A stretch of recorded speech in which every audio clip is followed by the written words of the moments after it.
নমস্কার সকলকে, সুতোপার ঘরকন্যায় আপনাদের স্বাগত। তো আপনারা সব আয়োজন দেখে মোটামুটি হয়তো একটা বুঝতে পারছেন যে আজকে আমাদের একটা ছোট্ট করে পিকনিকের আয়োজন করা হয়েছে।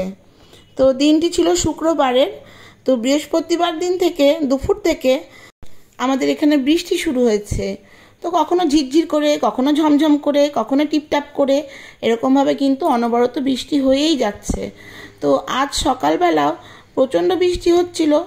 আর যেহেতু শনিবার দিন গুলুদের স্কুলে বর্ষামঙ্গল উৎসব হওয়ার কথা ছিল, তাই আমরা ওকে স্কুলে দিয়ে এসে আমি মোটামুটি একটু রান্না বসিয়েও দিয়েছিলাম।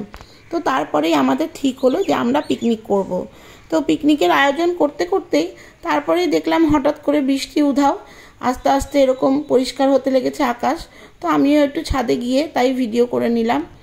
তো আমি নিচে আসতেই দেখলাম যে আমি যে ডাল আর চালটা আলাদা আলাদা করে সেদ্ধ করে দিয়ে গিয়েছিলাম, তো পিঙ্কি সেগুলো মেলাতে শুরু করেছে। তো আজকে যেহেতু বৃষ্টি হচ্ছিল, তাই আমাদের পিকনিকের আয়োজন ছিল খিচুড়ি, ডিমের কারি, আর আমড়ার চাটনি আর পটল আলু ভাজা। তো যেহেতু আমাদের পিকনিকটা করব অনেক দেরিতে ঠিক হয়েছে, তাই আমরা এরকমভাবে চালটাকে ডালটাকে আলাদা আলাদা করে সেদ্ধ করে নিয়ে তারপরে একসাথে মিশিয়ে সম্বার দিয়েছিলাম। তো এদিকে দেখুন গুলুকেও পড়াতে চলে এসছে, দিয়ে গুলুও পড়ছে ওর আন্টির কাছে আর দুষ্টুমি করছে।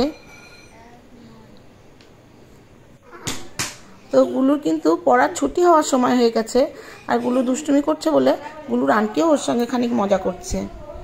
তো আমরা যখন ছোটোবেলায় স্কুলে পড়েছি বা বাড়িতে টিচারের কাছে পড়েছি, আমরা আন্টি মানেই ভয়ে খুব ঠটোব্যস্ত হয়ে থাকতাম। কিন্তু আজকালকার বাচ্চাদের দেখুন কোনো ভয় ডর কিছুই নেই, উল্টে আন্টির সঙ্গে মজা করছে। তো ওই চালটা ডালটা সব মেশানো হয়ে গেছে। তো এবার ছোট গ্যাসে খিচুড়িটা সম্বার দিয়ে দিচ্ছি, তারপরে ভালো করে নেড়ে চেড়ে নিয়ে বড় গ্যাসে বসানো হবে। তো আমরাও এই সমস্ত করতে করতে বেশ গল্প করছিলাম, মজা করছিলাম। তো আজ যেহেতু বৃষ্টি হচ্ছিল, তো সবাই মোটামুটি খিচুড়িই রান্না করতো। তো সেই কারণেই আমরা ঠিক করলাম যে সকলে মিলে একসাথেই খিচুড়িটা রান্না করব আর একসাথেই মজা করে খাবো। তো সেই জন্যেই কিন্তু এরকমভাবে চটজলদি একটা পিকনিকের প্রোগ্রাম হয়ে গেল। তো বন্ধুরা, কার আপনাদের কোন সময়টি বা কোন কালটি ভালো লাগে আমি বলতে পারবো না, কিন্তু আমার কিন্তু বেশ লাগে এই বর্ষাকালটা।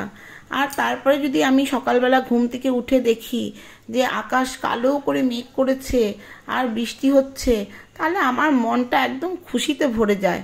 তো আমি যখন ভোর 5:30টার সময় ঘুম থেকে উঠি, তখন দেখছি আকাশ একদম কালো আর বৃষ্টি পড়ছে। তো আমার কিন্তু মনটা একদম খুশিতে ভরে গেল। তো গুলাইদের যেহেতু শনিবার দিন বর্ষামঙ্গল উৎসব হওয়ার কথা, তাই ওদের স্কুলে কিন্তু আজকে লাস্ট ফাইনাল রিহার্সাল হওয়ার কথা ছিল। তো এত অতিবৃষ্টিতেও যখন সকালবেলা উঠে দেখলাম যে গ্রুপে কোনো মেসেজ ঢোকেনি স্কুল থেকে, তখন ওকে স্কুল দিয়ে আসতে যেতেই হয়েছিল। তো আমি আর ওর বাবা আমরা রেনকোট পরে, ওকে রেনকোট পরিয়ে, ছাতা নিয়ে, অনেক রকমভাবে প্রোটেকশন নিয়ে তারপরে ওকে স্কুল দিতে গিয়েছিলাম।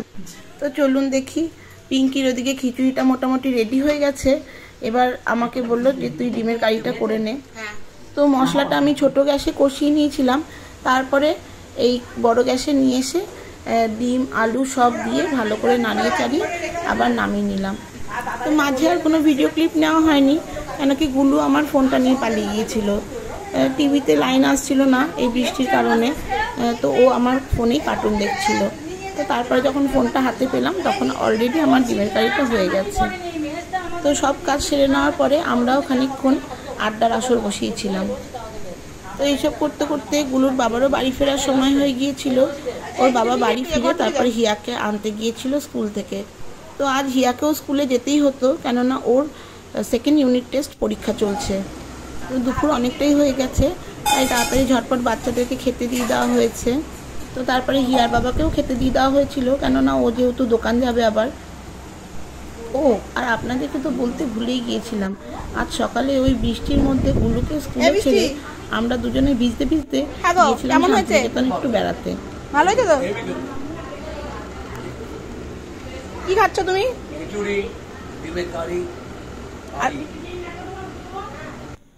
তো তো চলুন তাহলে ভিডিওটি আজকে এই পর্যন্তই রইল। ভালো লাগলে একটি লাইক শেয়ার সাবস্ক্রাইব করে অবশ্যই আমার পাশে থাকবেন।